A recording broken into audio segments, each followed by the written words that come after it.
Now, I am well known as a fraud. I always call people on the pretense of giving this lecture and that lecture and so on, but I always end up with always something else in it. What the real purpose of a gathering in the ashram is not learning from books. It is a change that should take place in oneself. And that is our main concern. That people are interested in deeper meditation, or they're interested in higher meditation, and they will learn a more advanced method of meditation. Maybe they will be along the way when they are leaving, the Swami will have a little box of one or two small siddhis to give it to everybody, and so on. None of that. The change, the transformation that occurs, it does not occur first in your meditation. It occurs in your mind's general daily behavior. Your mind's general daily behavior.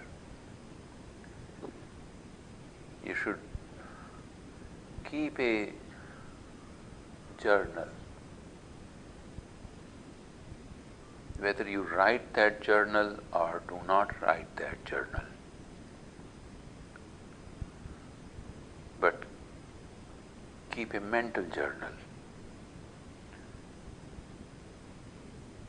of observing your thoughts. What kind of thoughts are arising in you?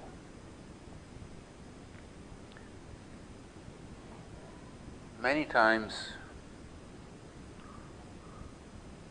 people say, "Oh, I had this intuitive thought," or in my meditation, a Tibetan Lama told me to do this. An ancient Egyptian pyramid builder gave me this instruction. Swami Rama told me to do this and that and so on. Okay, some people see Jesus and some people see Buddha and some people see Rama or Krishna or whoever. How do we know that these are genuine intuitive thoughts? You know that in the study of psychopathy,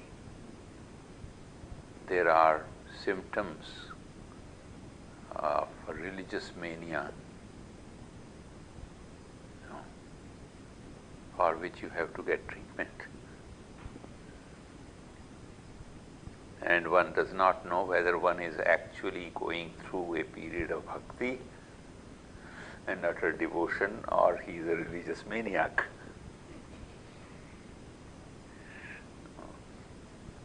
So how do we know whether a certain thought is an intuitive thought, or is it a product of our own state of mind, our own unconscious desires, our own hidden ancient sanskaras and karmas which are manifesting themselves in this form. So I give people an exercise most people have found it to be a very difficult exercise. There is a word in the Yoga Sutras of Patanjali, akramam, which means non-sequential. In logic, non sequitur is a fallacy. But in yoga and meditation, it is an achievement.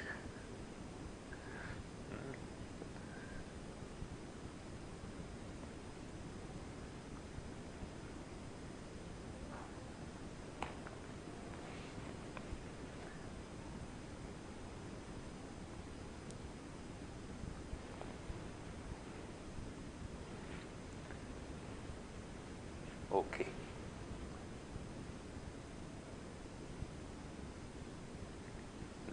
With this silly show of being confused, I started an experiment with you.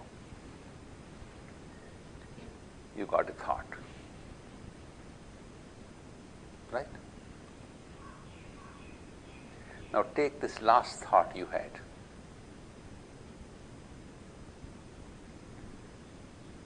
What was the thought before that that gave rise to that thought?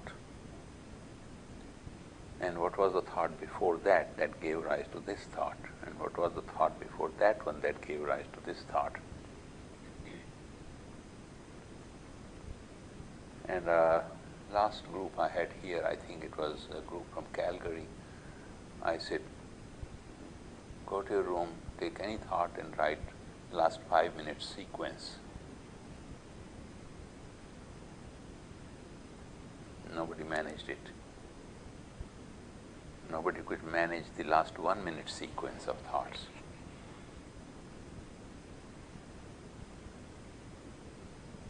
Try that.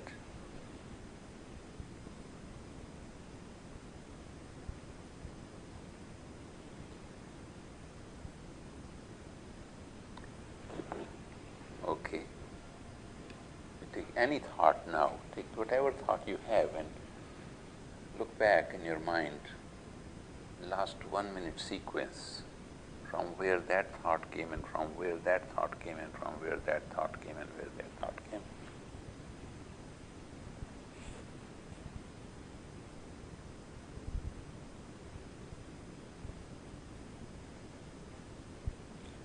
Can you do that for 1 minute?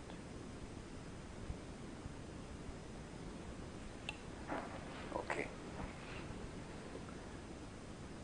We don't even know what our last 1 minute's thoughts were.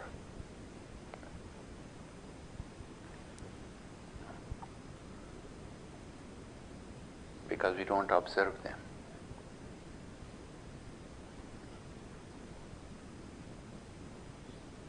You won't believe it, I can tell you all my thoughts since I woke up this morning.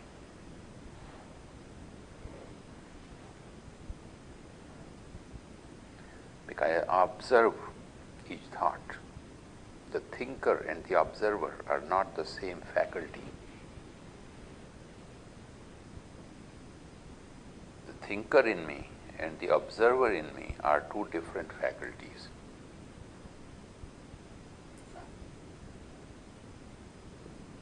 All right? Now, when you have trained yourself to be able to observe the sequence of previous thoughts, only then you are in a position to check whether a certain thought now was intuitive thought or it was something that was arising from some previous sequence. Intuitive thought is non-sequential. It is not something to which a previous thought has given birth. Understand? It's just like that.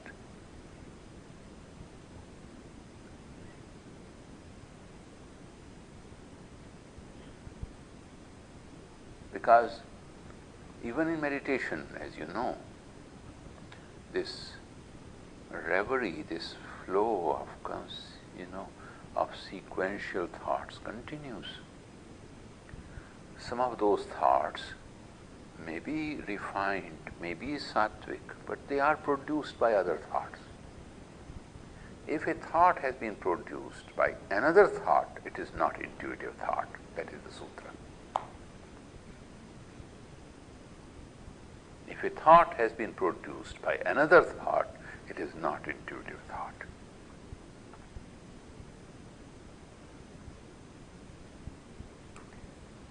But the reverse is not true, that any thought that is not produced by another thought is intuitive thought.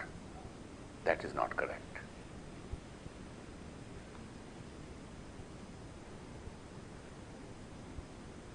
Are you following me? Then there are further tests. But the first step is to learn to train the mind to see the sequence behind the present thought X that you have chosen,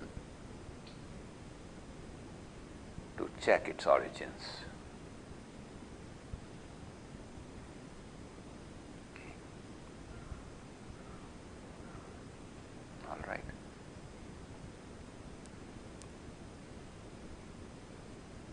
For intuitive thought, you have to go much deeper than this neocortical activity,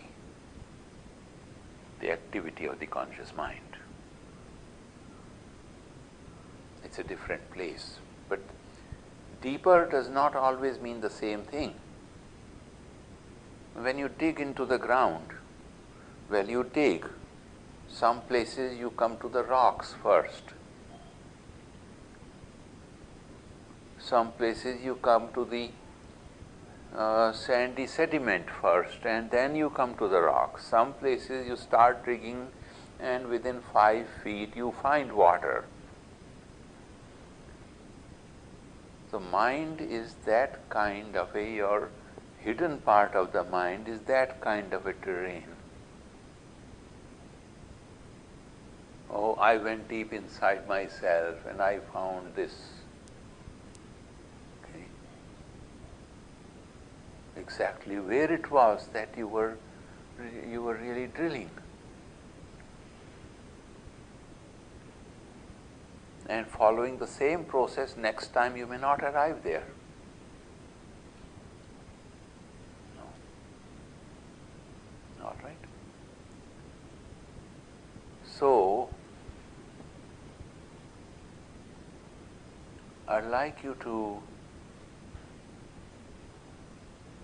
come to this habit, cultivate this habit. I'll give you 2 practices that you can do on a regular basis while you are here. Just 2. And let me see how many people are successful in that.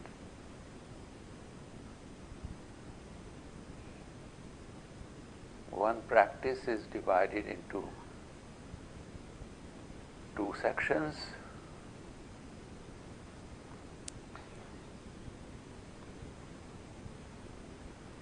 Observing the sequence of thoughts. This is divided into 2 sections.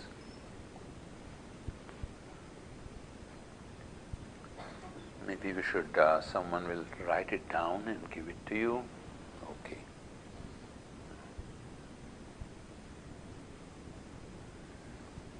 Three times a day, only 3 times a day. Sit back, check what thought you have in the mind, and see how far you can go back into the sequence of the origins of that thought. seconds, 1 minute, 5 minutes. All right. Do that 3 times a day. I'm not going to set the time, you decide. Okay. And the second part of it is that at night, after you have done the night's meditation, then look at the totality of the thoughts of that day.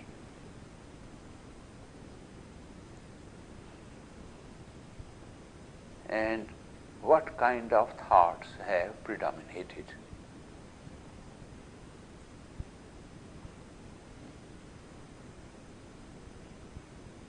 Were they thoughts of fear? Were they thoughts of insecurity? Were you just getting restless in the closed environment? Were you being resentful because why didn't Swami give me a roommate who was more compatible with my habits?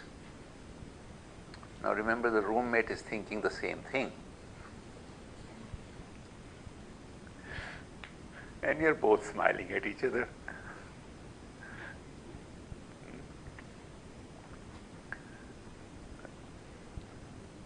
All right.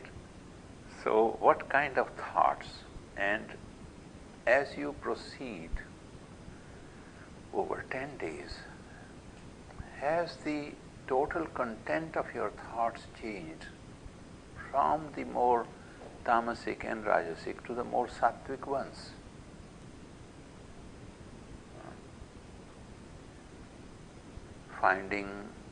Are you finding more excuses now in favor of the roommate with whom you are not mentally getting along? So, oh, I see now why this person behaves in this way. Now I understand the person. Okay. Follow? So that way you will make subtle shifts, subtle changes as you'll observe your thoughts, and you will say to yourself, this kind of thoughts are more ashram-like. They are more sattvic. These are purer thoughts. No, these thoughts are more of ego and more of pride and more of self-centeredness. These such and such kinds of thoughts are more self-sacrificing. These such and such kind of thoughts are more self-indulgent. Okay. And you consciously learn to select the right kind of thoughts.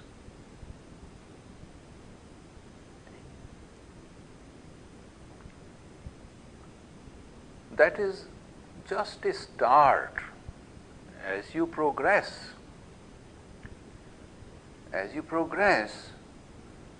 there comes a time when you are aware of each thought arising, that the thinker and the observer are both simultaneously at work. You don't have to go back to the sequences. You know, okay, this thought has arisen. Now this thought is arising. Now this thought, I am in the middle of this thought.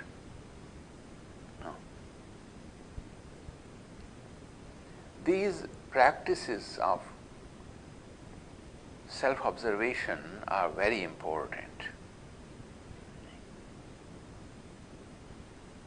All right.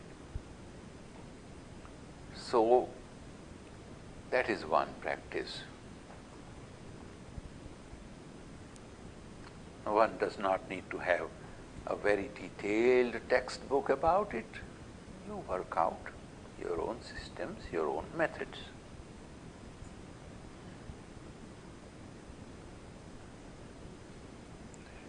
Because even if I could somehow teach you the whole of Śrī Vidyā and made you master of all the 43 triangles and 28 sandhis and 24 marmas of that Sri Yantra. The word sandhi and marma were defined in the last year's seminar. Sandhi is a place where two lines of energy meet. Marma is a place where more than two lines, three or more lines meet. So even if you became master of the forces that are in each and all the 153 major deities resident and all the thousands upon thousands of Gayatris, different versions of the Gayatri that are in each one of these intersections, and so on and so on. See? And you got all of that knowledge on an intellectual basis. It is not of any benefit to you. There are lots of books in the library. You can consult any time, and we, lot of us, carry lots of books in our skull library. And my master used to say, Usharbu, that's your problem. You got all that garbage in your head. I and Swami Hariharanji, we have a constant running argument, He says, Swamiji, teach me something. He says, I look at your library and start shivering.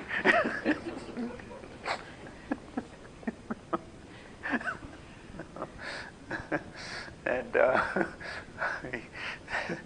teach me. I said, Swamiji, you are all right as you are.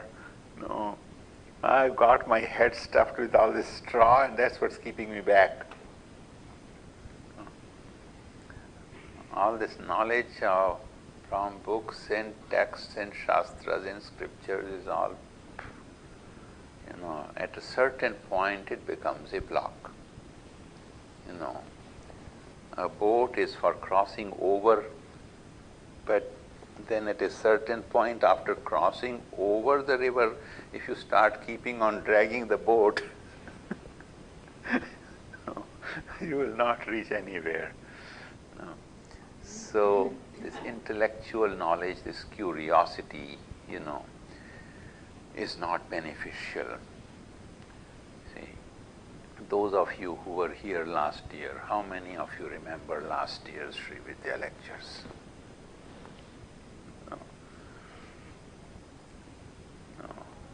I'm sure I would have to keep referring back to them. And I myself don't remember what I covered and what I did not cover, okay, except for the meditations.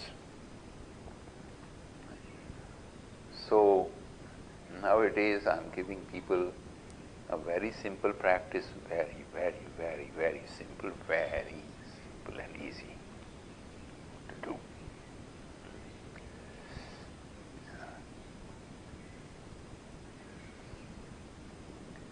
Every 2 hours or every 2.5 hours, 2 minutes of meditation.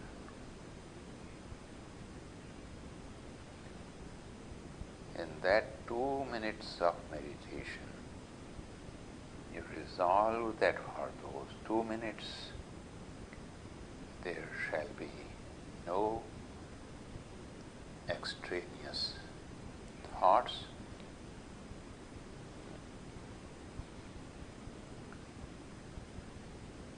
and nothing but feeling of the flow of your breath in your nostrils,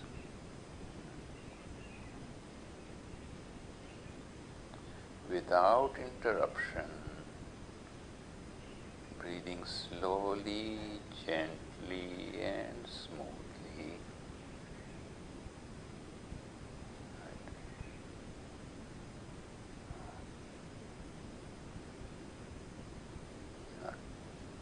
For 2 minutes, no gap. Just that. For 2 minutes, every 2 hours, every 2.5 hours.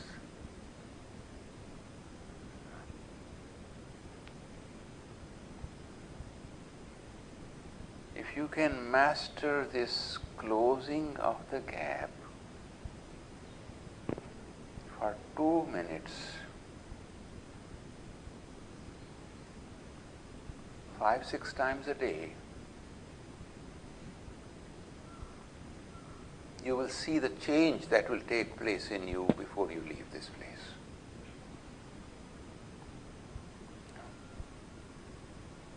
You don't need any advanced methods. This is an advanced method. Advanced method is in closing the gap. I mean, the advanced method is in closing the gap between the two breaths. Because that is the door through which outside thoughts enter.